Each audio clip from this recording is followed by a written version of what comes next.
ada tubulus seminiferus, di mana tubulus seminiferus ini nanti akan lanjut menjadi retitestis, kemudian masuk ke ductus epididymis. Selanjutnya, testis itu sendiri, kalau secara histologi, ini kan tadi ada tubulus seminiferus ya. Jadi tubulus seminiferus ini isinya adalah spermatogonium atau sel-sel bakal spermatozoa, kemudian ada sel Sertoli atau sel pendukung, dan yang bagian tengah ini ada sel spermatozoa. Nah, eh, 90% dari tubulus seminiferus ini terisi oleh sel-sel germinativum ya, atau sel bakal dari spermatozoa mulai dari tahapan spermatogonium, kemudian spermatosit 1, spermatosit 2, spermatid sampai spermatozoa. Kemudian selain ada tubulus seminiferus, ini nanti akan ada sel-sel interstisial, di mana sel interstisial ini adalah isinya adalah sel Leydig, di mana sel Leydig ini nanti akan berfungsi untuk menghasilkan hormon testosteron. Nah, fungsi dari testis ini adalah menghasilkan hormon testosteron. Yang kedua adalah proses spermatogenesis untuk menghasilkan spermatozoa. Tadi ada sel yang disebut dengan sel Sertoli ya. Jadi sel Sertoli ini disebut sebagai sel penyokong. Jadi dia terletak di dalam tubulus seminiferus di antara sel-sel spermatosit dan spermatogonium. Jadi dia fungsinya adalah mensupport sel germinativum, kemudian memberikan lingkungan yang memungkinkan untuk sel ini berkembang dan menjadi matur. Kemudian yang kedua adalah memberikan signal untuk inisiasi proses spermatogenesis dan menjaga perkembangan dari spermatid. Pak, Mbak Ti, Papa nang di? Anak tamu tuh coba dibuka nang kok ngenten. Oh, papa metu belanja ya. Anu ngomong papa keluar belanja. Oh, papa yang teko. Kemudian yang ketiga, mengontrol spermatogenesis. Yang keempat adalah mensekresi cairan ke dalam lumen sehingga mempermudah transport dari spermatozoa. Adapun fungsi dari sel Leydig ini yang terletak di interstisial tadi ya, itu adalah berperan di dalam proses sintesa dan sekresi dari hormon testosteron yang merupakan hormon seks utama pada laki-laki. Jadi dia dengan pengaruh hormon LH yang dihasilkan oleh hipofise anterior, maka LH ini akan bekerja di sel Leydig sehingga dia akan merubah kolesterol menjadi testosteron. Selanjutnya, testosteron ini nanti akan berikatan dengan protein menuju testis untuk proses spermatogenesis, kemudian menuju ke target organ yang lain. Jadi untuk pertumbuhan dan perkembangan misalnya organ reproduksi baik internal maupun eksternal, kemudian pembesaran dari tulang rawan tiroid ya sehingga terbentuk jakun, kemudian pertumbuhan tulang panjang dan massa otot sehingga menjadi lebih cepat tinggi dan ototnya menjadi berkembang. Ini adalah proses spermatogenesis. Jadi proses spermatogenesis tadi terjadi di tubulus seminiferus. Jadi dengan bantuan hormon testosteron, maka akan terjadi proses perkembangan dari spermatogonium ya. Jadi spermatogonium tadi nanti akan mengalami mitosis menjadi dua sel, membelah menjadi dua sel yang masing-masing mempunyai kromosom 2N. Nah, sel pertama ini nanti akan lanjut berdiferensiasi menjadi spermatozoa, sedangkan sel yang kedua ini akan kembali menjadi spermatogonium lagi. Nah, setelah proses tadi berkembangnya ya. Jadi setelah mitosis, maka akan terjadi proses meiosis yang pertama. Nah, setelah terjadi proses meiosis yang pertama, ini nanti akan terjadi atau terbentuk spermatosit primer. Kemudian setelah meiosis yang pertama ini lengkap, akan membentuk spermatosit sekunder. Kemudian dari meiosis yang pertama komplit, nanti akan melakukan atau lanjut menjadi proses meiosis kedua, dia akan menghasilkan spermatid. Jadi kalau mitosis itu menghasilkan induknya ya, jadi satu akan membelah menjadi dua dengan kromosomnya 2N. Tapi kalau meiosis ini nanti akan membelah menjadi dua, tapi masing-masing kromosomnya menjadi N. Atau setengah dari kromosom induknya. Satu spermatogonium itu nanti akan menjadi 4 spermatid. Nah, setelah spermatid ini terbentuk, maka dia akan mengalami proses pematangan. Dia akan berubah menjadi spermatozoa. Proses pembentukan spermatozoa dari spermatogonium ya. Jadi dari spermatogonium sampai terbentuk spermatozoa namanya adalah spermatogenesis. Tetapi proses perkembangan dari spermatid menjadi spermatozoa namanya adalah spermiogenesis. Berikutnya adalah proses spermiogenesis. Jadi perkembangan dari spermatid menjadi spermatozoa. Jadi pada awalnya bentuk spermatid itu selnya bulat gini ya. Bulat, kemudian ada sitoplasma dan organela-organela dan ada inti sel. Kemudian di ujung dari inti sel ini nanti akan ada vesikel yang berisi enzim ya, berisi enzim yang berfungsi untuk proteolitik. Dalam perkembangannya, sitoplasmanya ini nanti akan semakin lama akan semakin berkurang jumlahnya, kemudian mulai terbentuk flagela atau ekornya, kemudian nanti organelanya yang paling banyak itu nanti hanya ada mitokondria yang terletak di daerah leher ini ya. Jadi mitokondria ini fungsinya adalah untuk menghasilkan energi untuk proses bergerak dari spermatozoa. Kemudian material genetik ini ada di nukleus dan di ujungnya ini nanti ada akrosomal body namanya. Selanjutnya kalau sudah matur bentuknya seperti ini. Jadi ada kepala, ada leher, kemudian ada ekor atau flagelanya.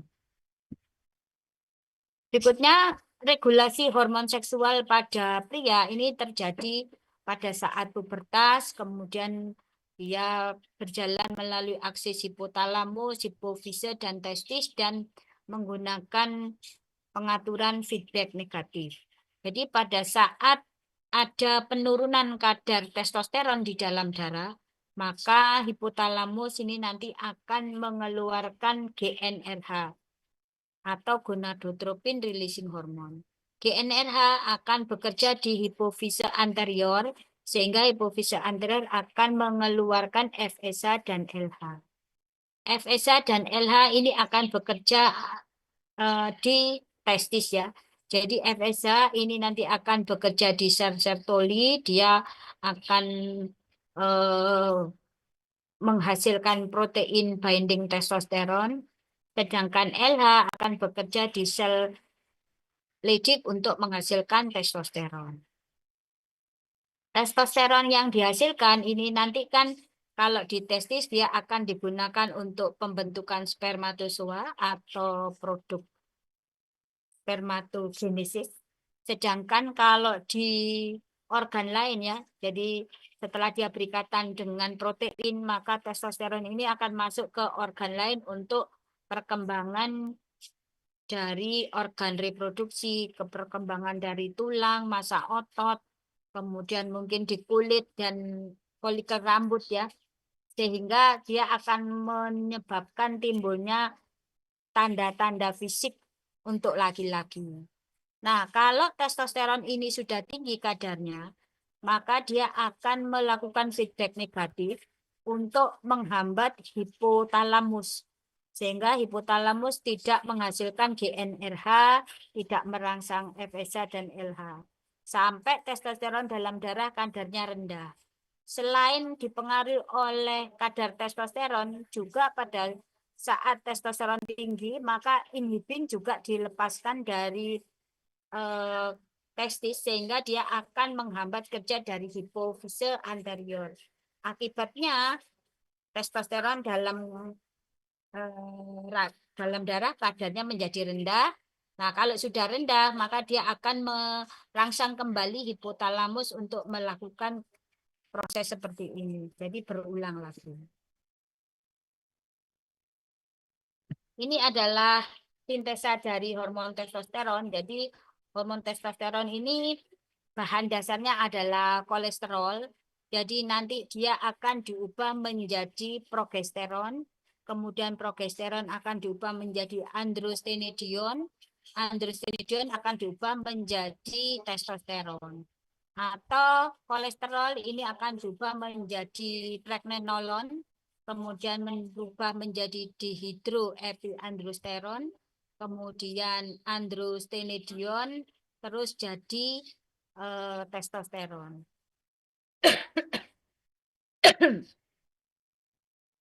Sintesa hormon testosteron ini selain terjadi di sel Leydig juga nanti dihasilkan di kelenjar suprarenal.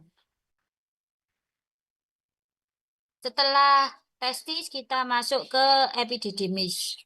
Jadi epididymis ini merupakan tempat penyimpanan sementara dari spermatozoa. Ya, di sana banyak mengandung antioksidan, misalnya glutathione, katalase, kemudian SOD, sehingga dia mampu meredam radikal bebas yang dapat merusak spermatozoa. Kemudian di epididymis juga ada epididymis blood barrier. Ini akan menghambat terjadinya respon imun terhadap spermatozoa, sehingga spermatozoa terhindar dari kerusakan. Jadi misalnya ada ikatan antigen antibodi. Maka kalau antigen antibodi tadi itu bisa nembus epididymis blood barrier karena ada kerusakan misalnya karena infeksi, maka antibodi tadi akan melekat pada spermatozoa sehingga spermatozoa dianggap sebagai benda asing ya, maka akan terjadilah proses fagositosis. Akibatnya terjadi kerusakan dari spermatozoa. Nah, di situ ada epididymis blood barrier sehingga mencegah antibodi itu masuk ke dalam epididymis. Ini ya epididymisnya. Jadi ada bagian kaput, kemudian bagian korpus, dan yang terakhir bagian kauda. Berikutnya setelah masuk ke epididymis, maka spermatozoa kan tadi disimpan ya, disimpan di epididymis. Nanti kalau dikeluarkan pada saat proses apa namanya koitus aktivitas seksual sehingga akan dikeluarkan spermatozoa, maka spermatozoa ini akan didorong masuk ke ductus vas deferens, kemudian menuju ke ductus ejaculatorius. Nah, setelah itu dia nanti akan mendapatkan tambahan dari kelenjar aksesoris. Nah, kelenjar aksesoris yang ada di laki-laki itu ada vesicula seminalis, prostat, dan kelenjar bulbouretralis. Vesicula seminalis itu nanti akan memberikan 60% dari cairan semen ya. Jadi cairan semen itu kan mengandung cairan dari vesicula seminalis, cairan dari prostat, kemudian spermatozoa. Jadi 60%-nya cairannya itu berasal dari semen, dari vesicula seminalis. Kemudian kandungannya itu adalah fruktosa sebagai sumber energi bagi spermatozoa dan prostaglandin yang menyebabkan kontraksi dari organ reproduksi wanita sehingga mempermudah pergerakan spermatozoa dalam organ reproduksi wanita. Kemudian yang kedua adalah prostat, di mana dia memberikan kontribusi 20% ya dari total cairan semen. Kemudian dia sifatnya alkali karena banyak mengandung sitrat, kolesterol, dan prostaglandin. Kemudian yang ketiga, eh, kelenjar bulbouretralis ini fungsinya adalah menetralkan keasaman cairan vagina karena mengandung fosfat dan bikarbonat. Dia juga sebagai lubrikan pada saat awal aktivitas seksual. Jadi ini ya, ini organ testis tadi dia akan menghasilkan spermatozoa, kemudian dia akan disimpan di epididymis. Kemudian dia nanti akan dikeluarkan pada saat proses ejakulasi melalui ductus vas deferens, kemudian ductus ejaculatorius. Nah, pada saat masuk ke ductus ejaculatorius, dia akan mendapatkan tambahan dari vesikula seminalis sebanyak 60% cairan, kemudian dari prostat sebanyak 20%. Kemudian dari bulbouretralis ini sekitar 10%.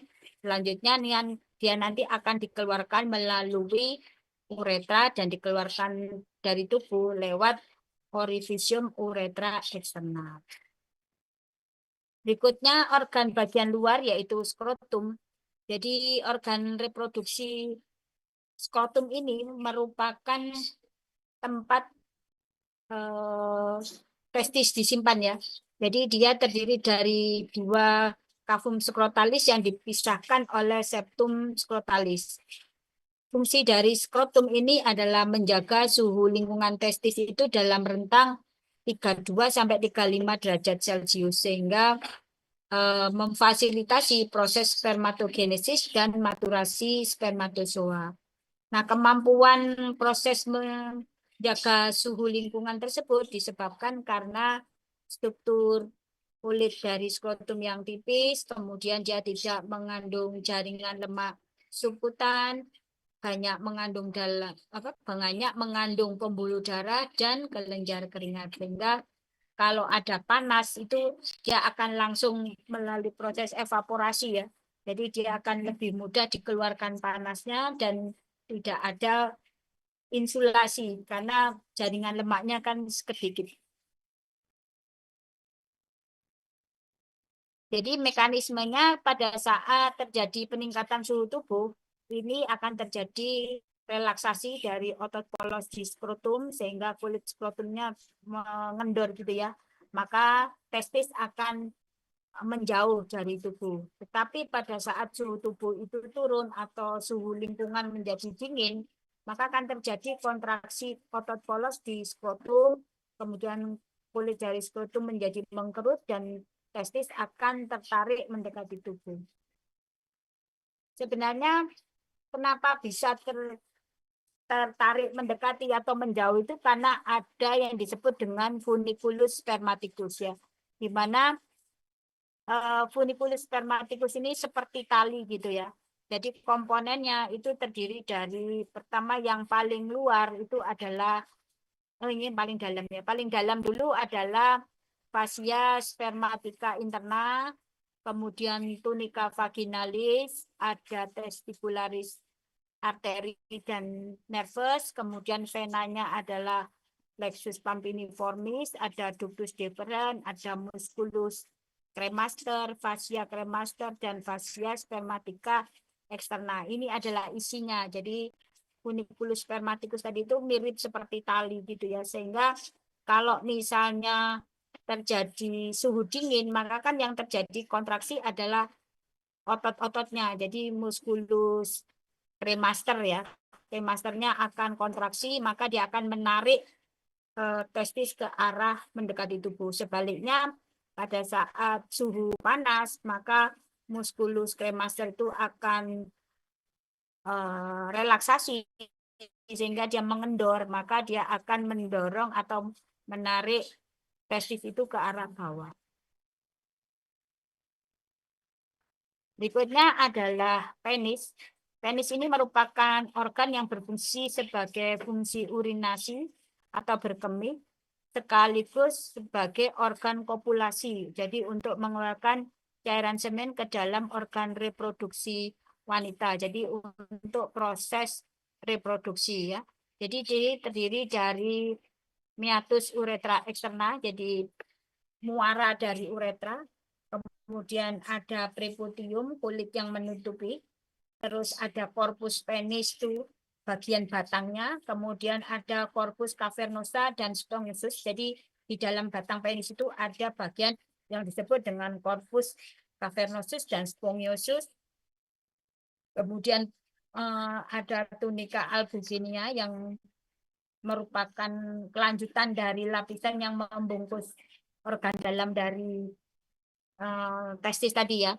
Kemudian juga ada yang disebut bagian radix dari penis. Jadi fungsinya adalah fungsi urinari dan fungsi seksual. Nah, ini adalah bagian-bagian dari penis ya. Jadi di sini ada muara uretra atau orificium uretra eksterna. Kemudian bagian yang depan ini adalah gland penis. Gland penis ini nanti akan ditutupi oleh kulit yang disebut dengan preputium. Kemudian ini yang bagian yang menonjol ini adalah gland penis. Kemudian ini gland penis, ini corona ya. Ini yang disebut dengan corona dari gland penis. Kemudian ini adalah bagian yang batangnya ini adalah bagian yang disebut dengan corpus penis. Kemudian yang bagian bawah ini adalah radix penis. Jadi radix penis ini terdiri dari musculus. Jadi ada musculus ischiocavernosus, bulbocavernosus, dan transversus perineum.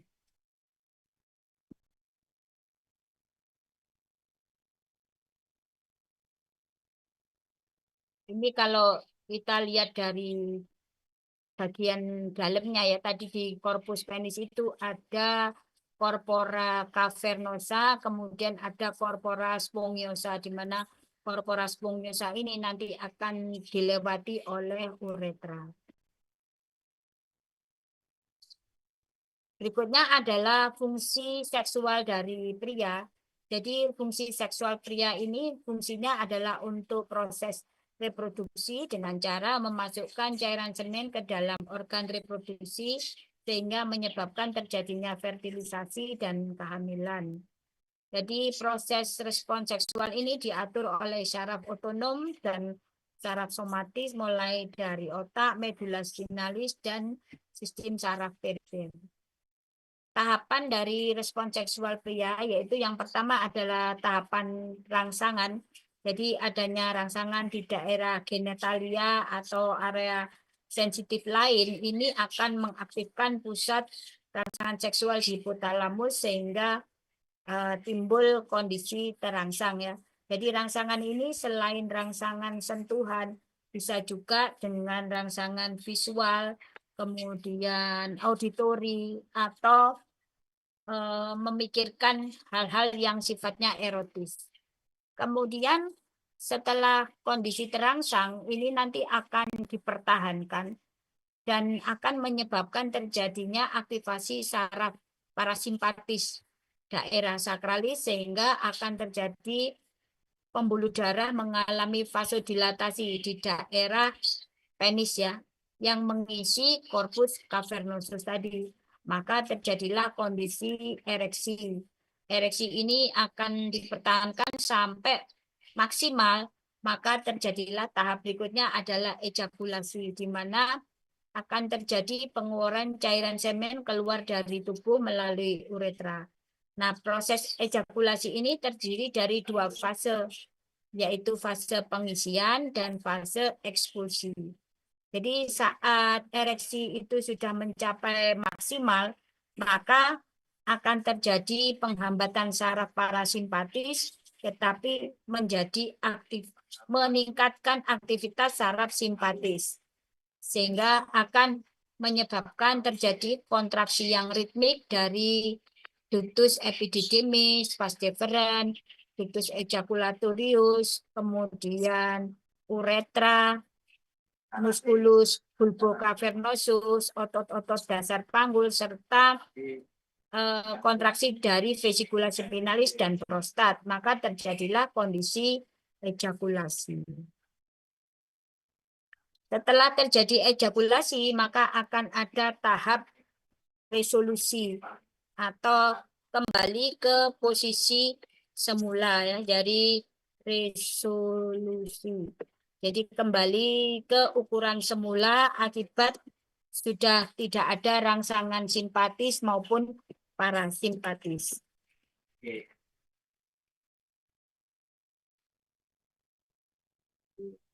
Nah, pada saat kondisi normal, jadi pada saat kondisi normal tidak mengalami ereksi ya, maka darah yang masuk ke arteri penis tadi ya, dari arteri dorsalis penis ini kan nanti masuk ke cavernosa. Kemudian dari corpora cavernosa akan masuk ke vena sehingga aliran darahnya ini lancar gitu ya. Nah, tetapi pada saat kondisi ereksi, maka darah yang masuk ke corpora cavernosa ini menjadi lebih banyak. Nah, karena dia lebih banyak, maka dia akan menekan ke venanya sehingga darah tidak bisa masuk ke vena. Nanti kalau sudah terjadi proses ejakulasi, kemudian sistem saraf parasimpatis dan simpatisnya sudah tidak bekerja, maka pengisian dari corpus cavernosumnya ini akan berkurang sehingga tekanan di vena juga akan berkurang, maka darah yang ada di corpora cavernosa akan masuk ke vena sehingga kembali terjadi kondisi flasid. Nah, apa saja yang menyebabkan terjadi apa kontraksi sehingga meningkatkan ereksi dan yang menghambat ya. Kalau yang meningkatkan itu adalah asetilkolin, dopamin, adenosin, kemudian apa ini FIP, terus ada prostanoid, ada endokannabinoid ya. Jadi obat-obat ini nanti sifatnya akan merelaksasi pembuluh darah di daerah penis sehingga akan terjadi proses ereksi. Contohnya kalau yang hanya itu ya, sildenafil itu ya. Jadi apa? eh, Obat untuk meningkatkan kemampuan ereksi ya. Itu dia akan menyebabkan pembuluh darah di daerah penis mengalami vasodilatasi sehingga dia akan mengisi corpora cavernosa dan menekan vena, maka akan terjadi kondisi ereksi. Sebaliknya, obat-obat golongan adrenalin, endothelin, angiotensin, serotonin, dan TNF-alfa ini justru menyebabkan terjadinya kontraksi dari pembuluh darah di daerah penis ya, sehingga tidak mengisi corpora cavernosa, maka akan terjadi kondisi flasid. Ini adalah mekanisme terjadinya ereksi. Jadi apabila ada rangsangan dari gland penis dan rangsangan ini akan masuk ke hipotalamus, maka hipotalamus akan mengembalikan Pak, tamu Pak. Maka akan mengembalikan respon yaitu rangsangan saraf parasimpatis. Nah, rangsangan parasimpatis ini nanti dia akan bekerja pada kelenjar burbouretralis, akan menyebabkan terbentuknya mukus yang berfungsi untuk lubrikasi. Kalau dia masuk ke pembuluh darah penis, maka pembuluh darahnya akan mengalami vasodilatasi, mengisi corpora cavernosa sehingga terjadi ereksi dan menekan vena. Akibatnya ereksi bisa dipertahankan dan terjadi penghambatan sistem saraf simpatis. Nah, kalau sudah terjadi proses ereksi yang maksimal, baru terjadi ejakulasi. Kalau ejakulasi, nanti parasimpatisnya yang dihambat, simpatisnya yang diaktifkan, sehingga akan terjadi pengeluaran cairan semen dari mulai dari epididymis, ductus pars deferens, ductus ejaculatorius, vesicula seminalis, prostat, uretra. Nah, ini mekanismenya ya. Jadi adanya proses rangsangan ini nanti akan menyebabkan aktivitas dari parasimpatis di daerah sakral meningkat sehingga aliran darah di pembuluh darah penis meningkat. Maka mulailah terjadi kondisi terangsang, maka keluarlah juga mukus dari kelenjar bulbul uretalis. Rangsangan ini akan terus dipertahankan sampai kondisi ereksinya maksimal. Kemudian setelah ereksi maksimal akan terjadi proses orgasme di mana parasimpatis berhenti, yang diaktifkan adalah sistem saraf simpatis. Maka akan terjadi kontraksi ritmik dari epididymis, vas deferens, ejaculatorius, kemudian vesicula seminalis, prostat, uretra, sehingga dia akan mengeluarkan cairan semen. Nah, setelah itu baru terjadi proses resolusi, di mana akan terjadi pengembalian ke ukuran semula karena saraf-sarafnya sudah tidak terangsang. Nah, cairan semen ini kondisinya seperti ini. Normalnya volumenya 2 mili, pH-nya 7,2. Kemudian jumlah spermanya 40 juta per mili. Yang motil atau yang bergerak harus lebih dari 50%. Secara morfologi yang normal itu 85%. Artinya yang tidak normal hanya boleh 15%. Kemudian sel darah putih itu harus kurang dari 1 juta dan yang hidup itu harus lebih dari 50%. Ini slide terakhir. Apakah ada pertanyaan?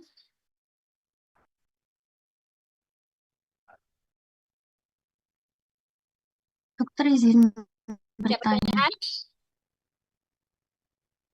Izin bertanya, dokter. Apa? Tadi kan saat ereksi itu kan pembuluh darahnya itu kan banyak yang masuk ke corpus cavernosumnya ya. Mm-mm. Itu apa ada kebiasaan yang menghambat darah itu masuk ke corpus cavernosum kayak merokok kayak gitu, dokter? Hmm.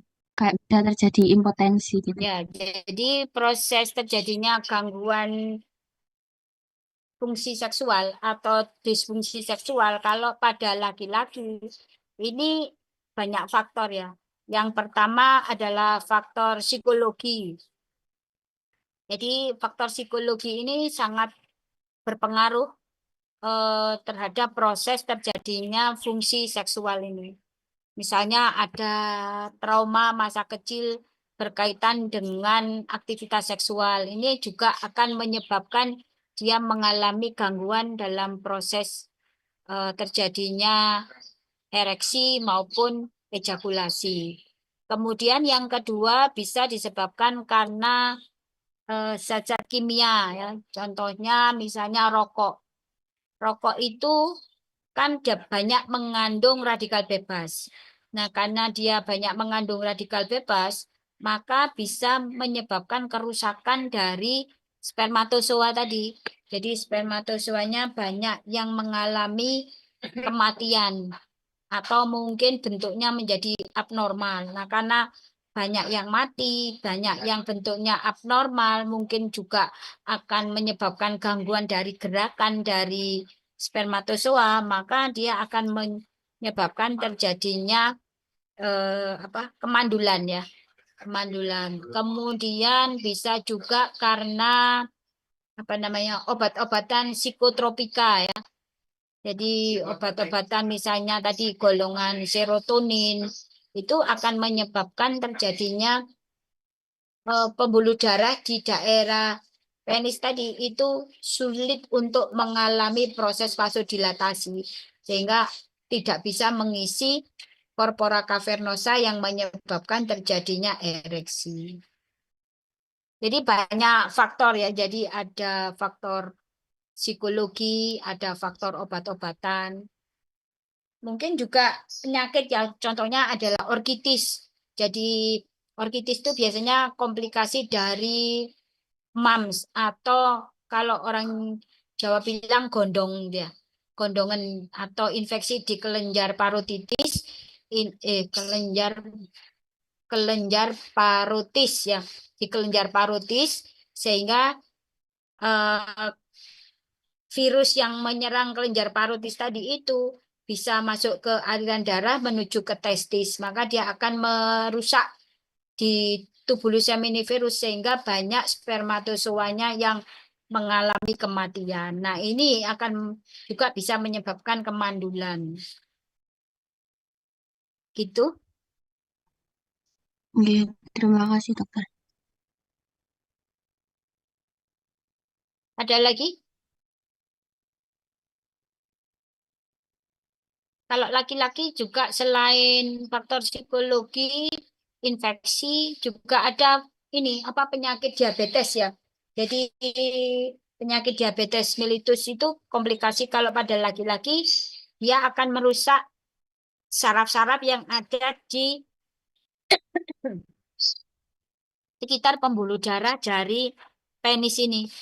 Akibatnya dia tidak apa pembuluh darahnya menjadi tidak peka. Jadi kalau misalnya ada rangsangan gitu kan harusnya kan akan ada vasodilatasi pembuluh darah. Tapi karena banyak kerusakan saraf sehingga sarafnya untuk yang memberikan informasi ke pembuluh darah ini juga terganggu, maka akan terjadi gangguan sehingga pembuluh darah tidak bisa vasodilatasi. Maka dia juga tidak bisa terjadi ereksi.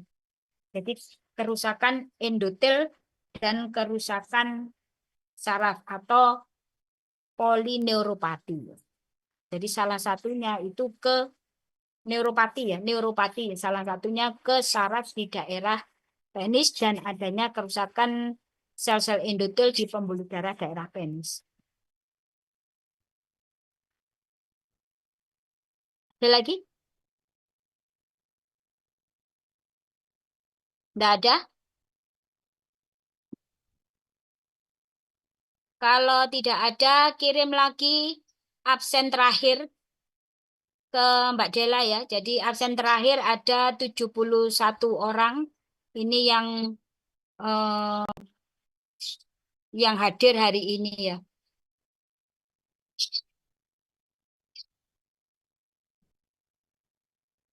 Sudah? Mungkin sudah, dokter. Baik, kalau sudah kita bisa akhiri untuk kuliah hari ini. Terima kasih. Assalamualaikum warahmatullahi wabarakatuh. Waalaikumsalam.